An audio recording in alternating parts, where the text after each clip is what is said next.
So imagine a big explosion as you climb through 3,000 feet.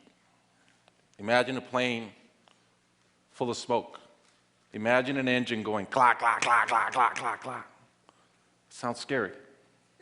Well, I had a unique seat that day. I was sitting in 1D. I was the only one who could talk to the flight attendants.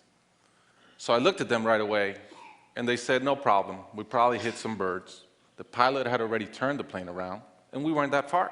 You could see Manhattan. 2 minutes later, 3 things happened at the same time. The pilot lines up the plane with the Hudson River. It's usually not the route. He turns off the engines. Now imagine being on a plane with no sound. And then he says 3 words, as unemotional 3 words as I've ever heard. He says, brace for impact. I didn't have to talk to the flight attendant anymore. I could see in her eyes, it was terror. Life was over. And I want to share with you 3 things I learned about myself that day. I learned that it all changes in an instant. We have this bucket list, we have these things we want to do in life, and I thought about all the people I wanted to reach out that I didn't, all the fences I wanted to mend, all the experiences I wanted to have and I never did. As I thought about that, later on I came up with a saying, which is, I collect bad wines. Because if the wine is ready and the person is there, I'm opening it. I no longer want to postpone anything in life.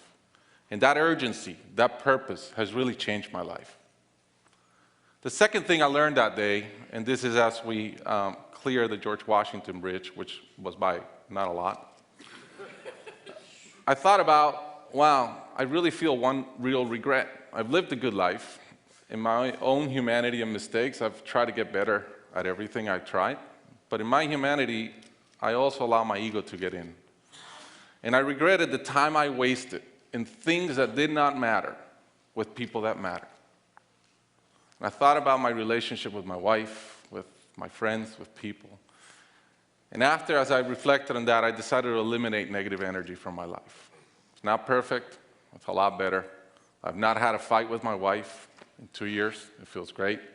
I'm no longer trying to be right. I choose to be happy. The third thing I learned, and this is as your mental clock starts going 15, 14, 13, you can see the water coming. I'm saying, please blow up. Right? I don't want this thing to break in 20 pieces like you've seen in those documentaries. And as we're coming down, I had a sense of, wow, dying is not scary. It's almost like we've been preparing for it our whole lives. But it was very sad.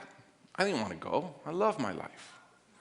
And that sadness really framed in one thought, which is, I only wish for one thing.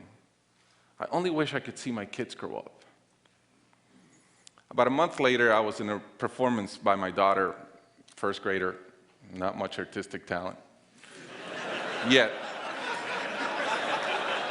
And I'm bawling, I'm crying like a little kid. And it made all the sense in the world to me. I realized at that point, by connecting those 2 dots, that the only thing that matters in my life is being a great dad. Above all, the only goal I have in life is to be a good dad. I was given the gift of a miracle, of not dying that day.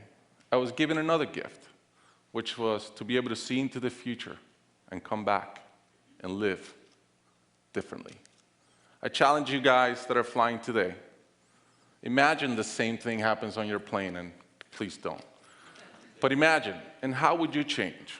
What would you get done that you're waiting to get done because you think you'll be here forever?